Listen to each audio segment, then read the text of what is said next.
હવે example number આપણે 16 જોઈએ. તો એક્ઝામ્પલ 16 ની રકમ આવી છે કાંઈ કે એવી સમાંતર શ્રેણી શોધો કે જેનું ત્રીજું પદ 16 અને સાતમું પદ પાંચમા પદથી 12 વધુ હોય. એટલે કે અહીં અગર આપણે એક શ્રેણી શોધવી છે, પણ એ શ્રેણી કેવી છે તો આપણને સ્પષ્ટ કીધું કે એનું ત્રીજું પદ 16 છે અને સાતમું પદ પાંચમા પદથી 12 વધુ છે. તો આવી શ્રેણી આપણે લાવી છે. ચલો શ્રેણી લાવી હોય એટલે આપણી પાસે a અને d હોવા જોઈએ. a એટલે પ્રથમ પદ અને d એટલે બે પદો વચ્ચેનો તફાવત. આ બંને વસ્તુ શોધીશું એટલે તરત જ આપણને શ્રેણી મળી જશે. ચલો એ શોધવા માટે જો આપણને આગળ કહ્યું છે જેનું ત્રીજું પદ 16 એટલે કે એનો મતલબ આ થયો કે a3 બરાબર આપણે એક્ચ્યુઅલી લખીએ છીએ શું તો a + 2d. therefore આ a3 આપણને કહ્યું છે ત્રીજું પદ 16 છે એટલે અહીં 16 બરાબર લખું a + 2d. એટલે આપણને આ એક સમીકરણ મળ્યું કે a + 2d બરાબર 16. ભલે પણ જો આના પરથી આપણને a મળી નહીં શક્યો. હવે આગળ વિચારીએ આપણને તો જો શું કહ્યું છે કે ત્રીજું પદ 16 અને સાતમું પદ પાંચમા પદથી 12 વધુ છે. તો જો એ લખીએ સાતમું પદ એટલે a7, પાંચમું પદ એટલે કે a5. હવે વાક્ય ફરી જુઓ કે ભાઈ સાતમું પદ પાંચમા પદથી 12 વધુ છે એટલે કે આ સાતમું પદ આ પાંચમા પદથી 12 વધુ છે એટલે કે આ 12 વધુ છે. હવે જો બંનેને મારે સરખા કરવા હોય તો કાં તો આમાંથી મારે 12 બાદ કરી દેવા પડે, કાં તો પછી આ બાજુ મારે 12 ઉમેરી દેવા પડે. એટલે અહીંયા આગળ જો હું આ પાંચમા પદમાં 12 ઉમેરી દઉં છું એટલે બંને પદો કેવા થઈ ગયા? સરખા. ફરી જુઓ કે ભાઈ શ્રેણીનું સાતમું પદ એના પાંચમા પદથી 12 વધુ છે. ઓકે. હવે શું તો a7 બરાબર શું લખી શકાશે? તો a7 બરાબર આપણે a + 6d આવું લખીશું. ચલો બરાબર a5 બરાબર શું તો a + 4d આવું લખીશું અને વત્તા પેલા 12. ચલો અહીં આગળ જોઈએ તો બંને બાજુથી a ઉડી ગયો.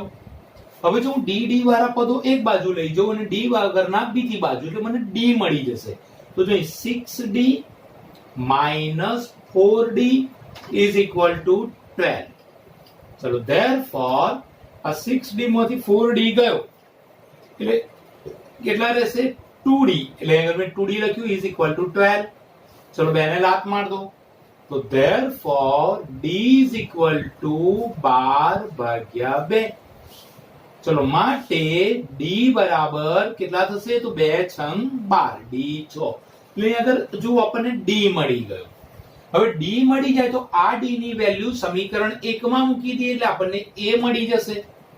ચલો તો આપણે એવું લખીએ આગળ કે ભાઈ d બરાબર 6 સમીકરણ 1 માં મૂકતા. ચલો સમીકરણ 1 ને બોલાવી લો. તો હું આ બાજુ લખું છું, અહીંયા આગળ ધ્યાન રાખો કે સમીકરણ 1 આવું છે કે a + 2d = 16. ચલો d ની વેલ્યુ 6 છે એટલે આ d ની જગ્યાએ હું 6 લખી દઉં છું. એટલે therefore આ a તો એવા ને એવા જ વત્તા 2 ના 2 d નું મૂલ્ય કેટલું આપણે લાયા છે 6 એટલે અહીંયા આગળ મેં 6 લખી દીધું બરાબર પેલા 16. ચલો therefore આ a તો છે જ છે વત્તા 6 × 12 બરાબર આ 16. ચલો જો આ 16 આ 12 ને બોલાવી લે છે એ બાજુ એટલે 12 ઓલી કોરા ગયો. તો therefore a = 16 - 12. ચલો therefore a = ચલો 16 માંથી 12 ગયા એટલે કેટલા આયા? 4. એટલે a મળી ગયો 4. હવે જો a મળી ગયો અને d મળી ગયો તો શ્રેણી તો આપણને શોધતા આવડે છે. આપણે સ્વાધ્યાય 5.1 ના એક્ઝામ્પલ પહેલાની અંદર શ્રેણી આપણે શોધતા હતા, લાવતા હતા. તો અહીંયા આગળ જો આ રીતે શ્રેણી આપણે કરી દઈએ પ્રથમ પદ એટલે a એટલે કેટલા આવી ગયા? 4. ચલો બીજું પદ આપણે શું કરતા હતા? આપણે જો આ રીતે લખતા હતા a + d એટલે આ a ડિફરન્સ કેટલો છે? સોરી એની જગ્યાએ આપણે કેટલા લખવાના છે? 4.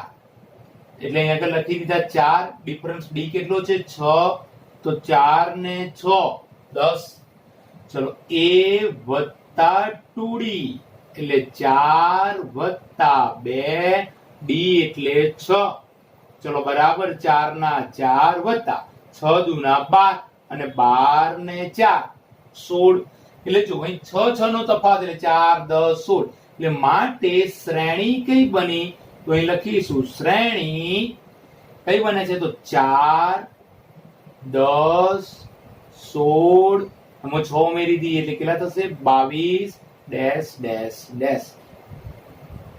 ઓકે, તો હવે આપણે એક્ઝામ્પલ નંબર 17 તરફ જઈએ. Example number 17.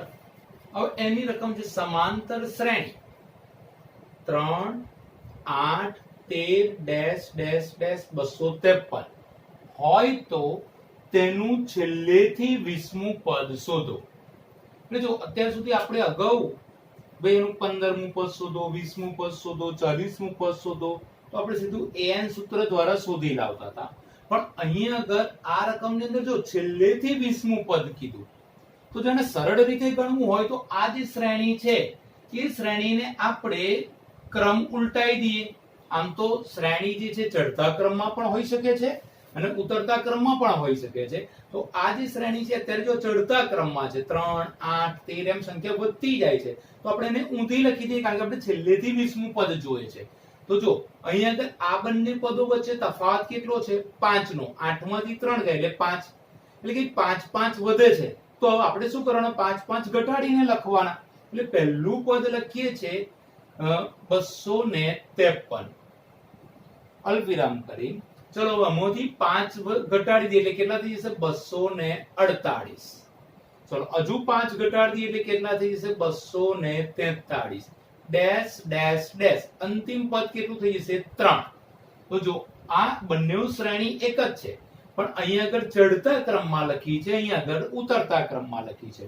જો આ શ્રેણીમાં છેલ્લેથી 20મું પદ આપણને કીધેલું પણ આપણે એનો ક્રમ ઉલટાઈ દીધો એટલે હવે અહીંથી 20મું પદ શોધવાનું થઈ ગયું. એટલે આપણે ટૂંકમાં 820 શોધવું છે, રાઈટ? એટલે કે 20મું પદ આપણે શોધવું છે. ચલો આ શ્રેણીનું 20મું પદ શોધવું હશે તો પહેલું a લખી દઈશું. a કેટલા? તો લખીએ 253. ચલો d, તો d કેટલા? તો d is equal to a2 minus a1. ચલો બરાબર અહીંયા આગળ a2 કેટલા છે? તો લખીશું 248 માઈનસ a1 કેટલા છે? તો લખીશું 253. ચલો 248 માંથી 253 ન જાય તો 253 માંથી 248 ગયા એટલે કેટલા રહેશે? 5. પણ કેવા? માઈનસ. ચલો હવે n મું પદ એનું છેલ્લું પદ an બરાબર કેટલા છે? 3. અંતિમ પદ એનું 3 છે. ઓકે, આપણે છેલ્લેથી 20મું પદ જોયું છે એટલે છેલ્લા પદની પણ અહીં જરૂર નથી કે અહીંથી આપણે 20મું પદ કયું લાવવાનું છે એ જ. એટલે હું an નું સૂત્ર વાપરું કે an બરાબર a plus n minus 1d. ચલો therefore a20. કેમ? કારણ કે n આપણે 20 કહ્યું છે, 20મું પદ કીધું છે એટલે a 20 બરાબર a એટલે કેટલા હતા કે ભાઈ 253 લખીશું. n એટલે કેટલા? તો લખીશું 20 ઓછા 1 અને d એટલે લખીશું -5. ઓકે, હવે therefore આ a20 એ આપણે શોધવું છે એટલે બરાબરની નીચે બરાબર કરું છું. 253 એવા ને એવા લખી દઉં છું વત્તા 20 માંથી 1 ગયા એટલે કેટલા આવી જશે? 19 ગુણ્યા પેલા રહ્યા -5. ચલો બરાબર કરી આ 253 તો છે અને 19 5 85 વત્તા ઓછા ઓછા. ચલો 253 માંથી 85 ગયા એટલે 253 માઈનસ આપણે 85 કરી દઈએ. ચલો અહીંથી 10 અગલો છે એટલે 4 ને 10 એટલે 13 થયા. 13 માંથી 5 જશે એટલે કેટલા રહેશે? 8. ચલો હવે 24 માંથી 8 જાય એટલે અહીંયા આગળ કેટલા રહેશે? 16 એટલે 168. એટલે બરાબર કરીને અહીંયા આગળ લખીશું 168. therefore a20 is equal to 168. એટલે કે આ શ્રેણીનું છેલ્લેથી 20મું પદ એ 168 છે. એટલે આપણે અહીંયા આગળ લખી નાખવાનું માટે સમાંતર શ્રેણી 3 8 ડેશ ડેશ ડેશ 253 નું છેલ્લેથી 20મું પદ 168 છે.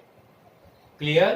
તો ફરી વાર જોઈ લેજો કે આવી ગમે ત્યારે શ્રેણી આપી હોય અને આપણે છેલ્લેથી પદ શોધવાનું કીધું હોય ત્યારે એ શ્રેણીને તમે શું કરી દો? ઉલટી કરી દો, જેથી તમને જે પદ કયું છે એ પદ આપણે સીધું શોધવાનું મળી જશે. એટલે અહીંયા આગળ આપણે એ જ કહ્યું કે આ શ્રેણીને ચડતા ક્રમમાંથી અને ભલે ઉતરતા ક્રમમાં લખી દીધી.